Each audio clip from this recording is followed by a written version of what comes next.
Hello everybody, I'm Tad and this is Board Games, War Games, and Miniatures. I know it's been a minute, but we're finally getting around to doing a playthrough, a solo playthrough of Tiny Epic Vikings. Of course, this is a game I got recently off of Kickstarter, and I did get the Ragnarok, let me grab this over here, the expansion for the Ragnarok along with this, and there was also a small expansion that actually came with this. But we're going to be playing the basic solo playthrough using the AI or bot in this game.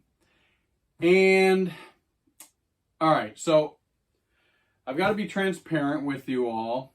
I've always been transparent and honest. I've been doing this channel now for over a year, and I just have to say some things that may be controversial.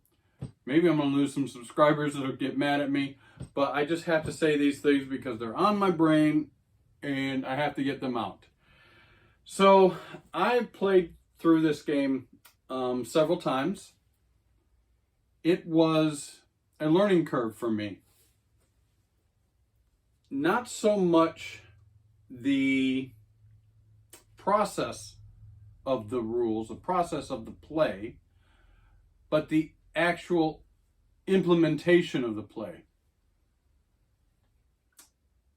With the AI was quite extensive. It's not, I don't know what I want to say. It's not an easy game to play solo. There's so much that the AI does, and everything they do affects something else. So that was a little rough for me, I have to be honest with you. But the problem that's the controversy to me is I also watched several solo playthrough videos of this game, and I'm just going to say not one of them was played correctly. Now, I'm not saying mistakes. I'm going to make mistakes. I make mistakes in all my games. It's not easy to film a playthrough of a game. You can make mistakes. That's fine. I do all the time, and I will in this game. But when I see that these games are just flat out played incorrectly, played wrong, and there's for two reasons. One of them, which in the one video that I watched, the person played it completely wrong, and got plenty of comments, some rude comments, telling this person how poorly they played the game and not even playing it correctly. The person came back and said, "What do you want? I'm just playing a promo version of the game. I'm sure some of the rules have changed." That's my problem. Why are you doing a playthrough then? I understand a lot of these content creators get paid for what they're doing. They're helping these companies promote their Kickstarters or new games coming out. I understand that, but they need to say something. There are plenty of other content creators who do a much better job. They come out and they flat out say, "This is a promo. This Kickstarter is coming out on this date," or whatever. "I got this as a pre-release from the company. Rules may change," whatever. A couple of these videos, no, that was never mentioned. But then the person comes back with, "Well, what do you want? I was playing a promo." Just say that in your video, please. Just say, "This is a promo. Things may change. I'm just showing you, how it looks and how it might play." That's fine. The other one that really irks me is the playthrough that they rush it. They want to get their playthrough out before anybody else gets their playthrough out so that they can get those views. They play through the game very quickly. It's quite obvious they barely, if even, read the rules. Maybe watched another playthrough of, somebody playing a pre-release that didn't have the rules right to begin with, and they're just trying to get that video out as soon as possible. Unfortunately, I'm sorry, that bothers me. It's not that they made mistakes, it's that they just played the game flat out wrong. So, that being said, I'm going to attempt to play this game correctly. As you know, I don't stack my cards, I don't fake die rolls or anything like that. I'm going to show the game as it is. We're going to play through it, the solo version, and I hope you enjoy it. I hope you stay with me this long. Let's go to the top-down view of the table and get this setup for solo play started. Thank you. All right, let's get this setup started. Once again, Tiny Epic Vikings. This is by Gamelin Games. I really enjoy their Tiny Epic games. I own several of them, and I enjoy them all. We'll do a brief discussion of my feelings of this game, of course, when we get the whole playthrough done. All right, so Tiny Epic Games, let's do the setup first. So for a solo player game, you basically start setting it up like they suggest in a two-player game, but the setup's pretty easy. First off, I have this nice play mat. I've said it once and I'll say it 1,000 times. I love play mats. Now, their play mats they're not the greatest in the world. There's no stitch edging to protect it. The graphics are pretty darn good. I've seen some better ones. These almost feel a little bit like an afterthought to me, but they are getting better, and I enjoy them. So let's first lay out your play mat if you have it. First, we're going to place the era mat, or era/score mat. One of these comes with the game. As you know, I don't do how to play videos. I do setup and playthrough videos. I will explain the rules as we play the game. This is the era mat, and basically it shows that we're going to play 3 different eras throughout the course of the game. There are some different things that occur during those eras. Also, when we're done with the game, we can flip this over and just use it as a scoring mat as well. So it's an era/scoring mat. This goes right here. I'm gonna put it up a little bit more here. All right, let's populate the era mat to begin with. So first off, really all you do on the era mat to begin is place this little raven. You see these ravens here, 1, 2, 3. We're going to start in 1. When we go to 2, we'll go to 2, 2 to 3. All right, so that's indicating we are in era 1. All right, now, next, I like to go ahead and set up the gods. So this is the god mat area. We have 3 different gods, and they're representing different runes, Nordic runes, for each of them. So we will select from a stack of Nordic gods. We've got Freya, goddess of the hunt, Jord, god of the seas, Odin, the All-Father, Sif, goddess of the harvest, Thor, god of thunder, and Frigg, goddess of prophecy. Let's do a little shuffle of these. Again, I have played through this game several times solo. I have not really seen too big of an issue with which god is chosen so far. But we'll see. Let's do it randomly. We'll cut. All right, who do we have first? And I just pick a god and put it up here and go down.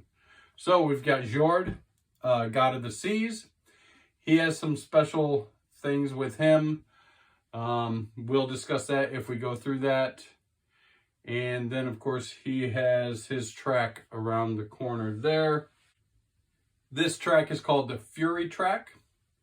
So when you're setting up your god, your first one, you can take the Fury marker, that is the same as the rune here, and just place it on 0. His fury starts at 0. Next. All right, we've got Odin, the All-Father. Very nice. And his fury marker that matches his rune goes on 0. And last but not least, we're going to have Sif, goddess of the harvest, can't talk, and the fury marker for what people are calling the sea rune. There's actually names for these runes. I have a rune book. Maybe I'll look it up and we can talk more what actually the name of the rune is. I can't remember off the top of my head, sorry.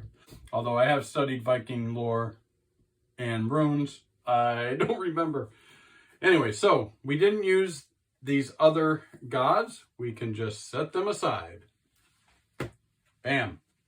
All right, next. I'm going to start with the player board. This is the player board.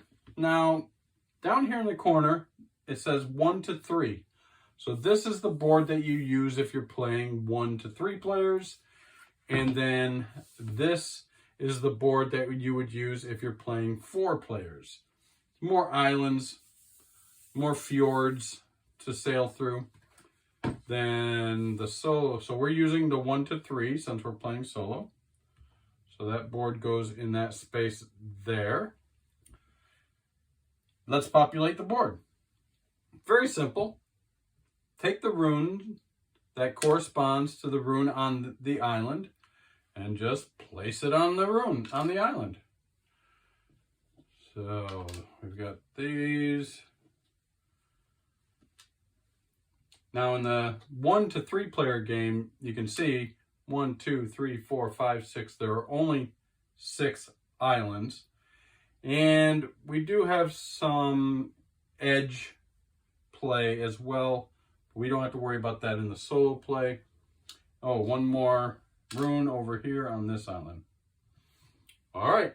Next, we're going to populate the villages. Now, on each island, you have either a ship, which indicates, a dock area, or you have looks like a little tent, which indicates a village. They also are docking areas for your ships as well. But let's populate wherever there's a tent symbol, we will put a village there. Of course, I'm laying these down so that you can see them more clearly.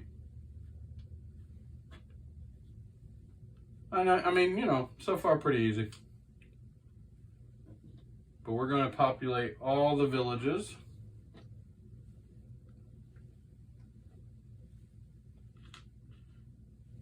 All right. All the villages have been populated. Next, we're going to set up our playing boards. Now, I'm going to choose red as my playing board, and I'm going to set my playing board over here on the side. I hope you can see this. I will show you the other side. These have different clan specialities. I'm going to use the red one for this, for my play board, so I'm going to have it on that side. And then I'm going to use, since I have them out, yellow and green. The yellow would be Wagmunding clan or the Ylfing clan. I'm going to close my eyes and just mix it. There's only 2, I know. I'm going to mix them up, I don't care. Let's use this one as the clan. All right, Ylfing. The Ylfing clan is going to go here, and then this one we're going to use as our board, our population board. All right, so how do we populate these boards? First off, let's do our clan. So it even says up here in the corner, solo, and it says over here in the corner, +2. So when the chieftain boat sails, we can add 2 to his sail movement. I'll try to remember that. Sometimes I mess up and forget. That's one I forget a lot. So this is the chieftain boat, this blue boat here. Set him there. And next we're going to populate our resource for the solo bot. And that's pretty simple. Just match up. We've got the corn symbol here, starts at 0. We've got the wood symbol here, starts at 0. And the ore symbol here starts at 0. We will adjust the resources as we play. You'll see that. Next, I'm going to set up this is the solo bot board. Now the solo bot gets to use 2 different colors. So that's why I just chose yellow and green, because I had them out. And first off, I'm going to use, this is just a point marker when we go to end game and we use the error board, flip it over and do the points. We can use this to count up how many points we've achieved, set that there. And now we're going to populate our board. Now on the board, you have spaces that indicate everything that you're going to need. On the top, you have your settlers. So settlers, you see on a normal board, have 1, 2, 3, 4, 5, 6 spaces for settlers.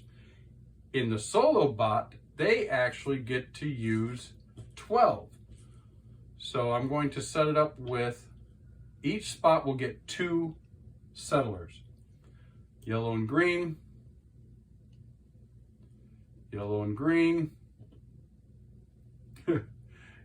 Yellow and green. Yellow and green. So you can see the solo bot is going to have a lot more opportunities to settle islands than what we're going to have available to us, because they're going to have double of everything. Double up on the settlers. Now we're going to double up on their boats as well, their ships. Let's try to get them to look the same. Yellow and green. We have 3 spaces here. Now if you notice, this little symbol here, I don't know if you can see it, is a corn. So every time you bring a settler onto an island, it costs you a corn. But the solo bot doesn't have to pay that. Good for him. Also, you have different payments down here if you want to build a boat. So he's got 2 in the 2 spot. He'll have 2 in the 3 cost of wood. Costs wood to build. And then, well, I should change that up there for you. And last but not least, 2 in the 4 spot. So normally it would cost 2 wood to build a ship, 3 wood to build a ship, or 4 wood to build a ship. Of course, the solo bot does not have to spend anything. That's cool. Next, we have temples. These are villages. You can also build temples on your island. Not as many, but the solo bot gets 2 of each. So we get 2 in this spot here. Normally it costs 5 to build a temple, 5 wood. Of course, the solo bot does not have to pay anything. You'll see though what causes them to build, but we just have to populate that. So you see everything is doubled up for the solo bot. It normally costs 7 to build your second temple. They of course don't have to charge anything. The rest of this board is not utilized because we have the clan board over here for our resources. Let's populate our board over here. Very similar. I'm going to use red, but I only get 6 because I only get 1 per slot. All right. That's full. Let's put down our temples. We get 2. Now you see here, the first temple you build costs 5. You actually don't, you can build it in any order. But one temple costs 5 wood to build. The other temple costs 7 to build. You'll see that as we go. Then we have our boats. Well, we only get 3. And as you can see, they cost 2, 3, and 4. You can pay any order you want. But once you do build, then you reveal this. So you get +1 food whenever you get a resource. This one again, +1 of any resource when you get a resource. And you'll notice I only have 3 slots, but you have 4 ships, 4 boats. You actually get to start with 1 on the board when we begin play, so let's set that aside for now. And of course, I've got my point scorer right there. So, going along great. Next, we need to just put out some cards. So first off, you get your Viking deck. This is the Viking deck here. I have shuffled it, but I will shuffle it a couple more times for you. Get on there. Man, I suck at shuffling.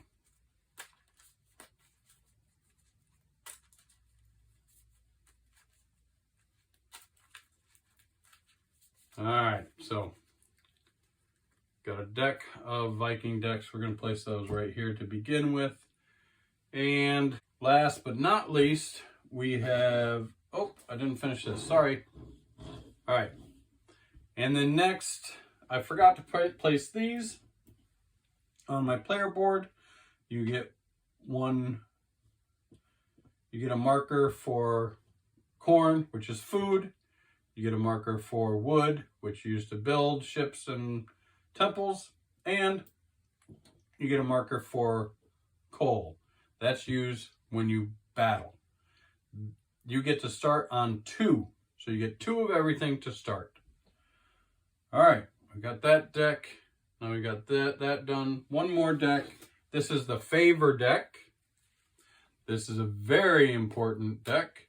You will see as we go along. Let me shuffle this up a little bit. Now, this gets populated on the board here and here.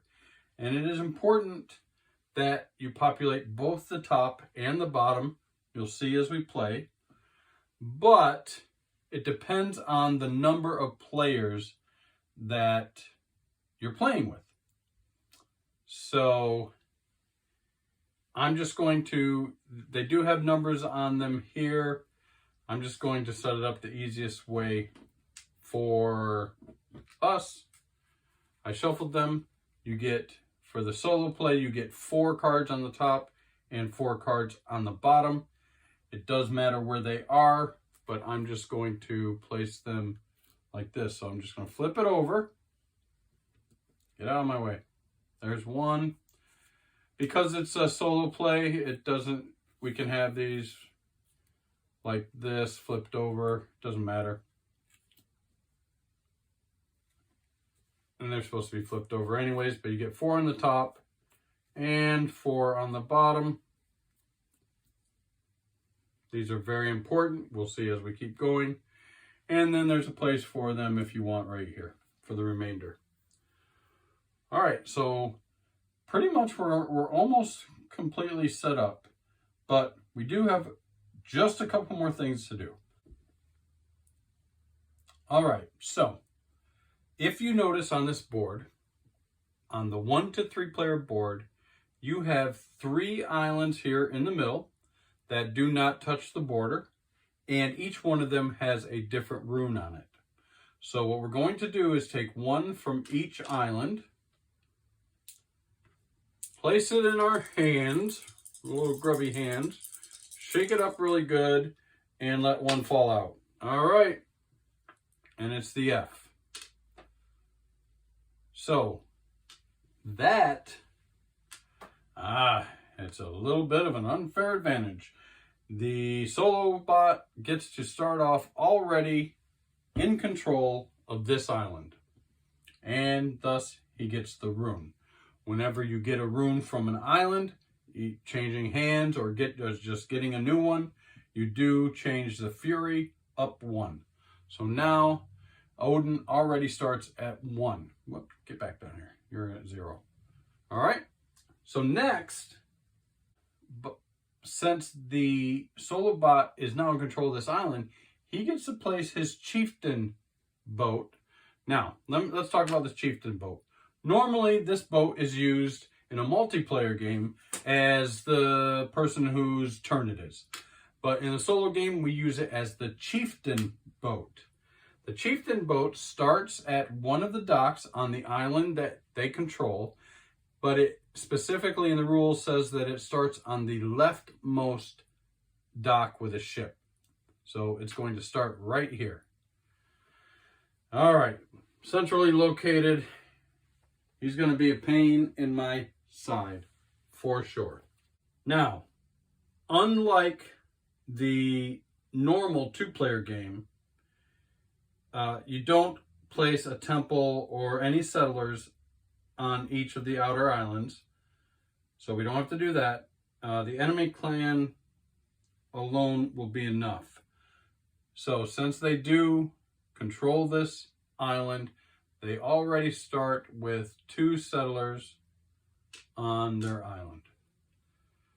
Yep, huge advantage. So now I get to take my extra ship and I can place it in any fjord. So these individual areas of ocean or sea are called the fjords. I can place it in any edge-touching fjord I choose.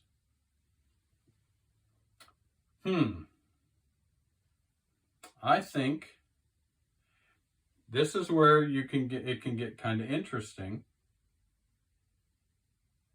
I'm looking at these. These are very important. I think I'm going to place my boat here in this fjord, because he's already starting off with one of these. I may want to get one of those quick just to off balance his scoring. But I'm also near here, which I might like to get because the possibility of getting these if I do a battle. We'll talk about that as we go. So I'm going to put my boat there, the chieftain's boat. He's populated. Pretty much we're almost ready to go. Last thing, we need to get our cards. So how do you do the cards in a solo play? Well, it's pretty simple. You look at your age. We're in age 1. Age 1 says 4 cards. So basically, we're going to do 1 extra. So there's going to be 5 options of stacks of cards. We're going to build 5 4 plus 1 stacks of 3 cards. So we've got 1, 2, 3, 4, 5, 1, 2, 3, 4, 5, 1, 2, 3, 4, 5. All right. Now, what I do is I don't start in any order. I just go randomly. And let's say I'm going to start with this pile here. So you get to look at your pile and you get to determine which card you want in your hand. The other 2 cards go into the bot's hand. Well, not a lot of strength in any of these, but you do have to be able to maneuver around this board. So this one does have a ship ×2, which means I can move 2 spaces with my ship. Or I could choose to raise my resources as quickly as possible, or even start off building. Oh man. Sometimes you can get stuck and never return to these, and you really need these. So I'm going to start, just to make sure I have one, I'm going to make sure I have one that has at least a possibility of moving my ship. So these 2 are going to go right here for now. They're going to be the bot's hand.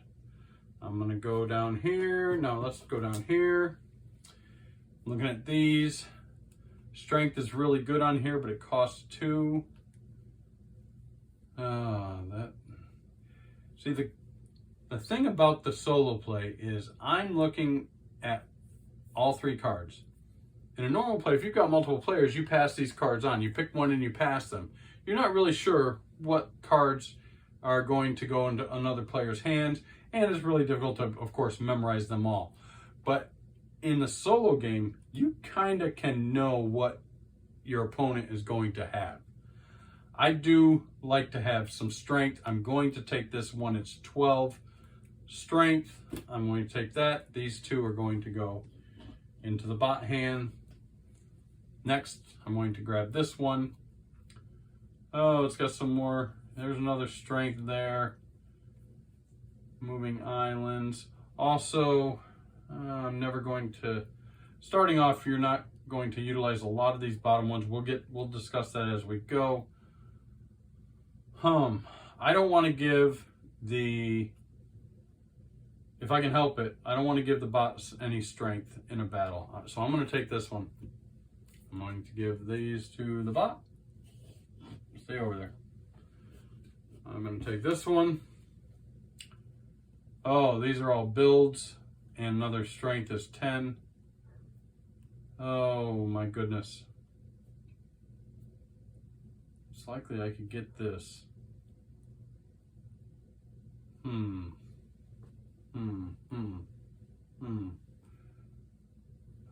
don't want to give that to him.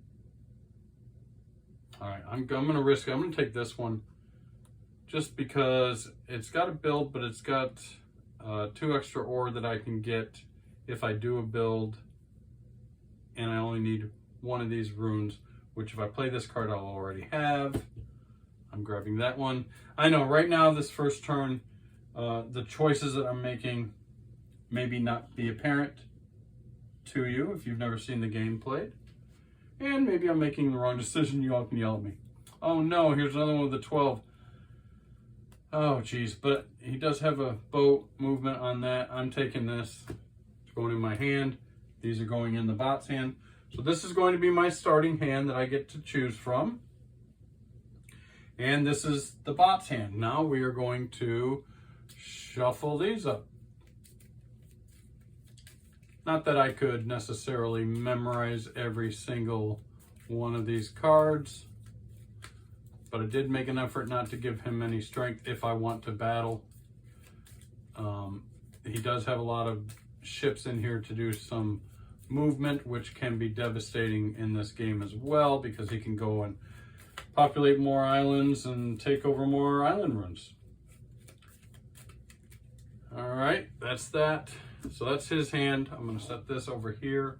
The last thing I just want to mention real quick is at the end of the game, when you do scoring, we're going to score by how many, you get certain points for how each of the runes, the actual island runes that you have, and you get points depending on of these favor cards that you gain throughout the gameplay, which you gain through battles.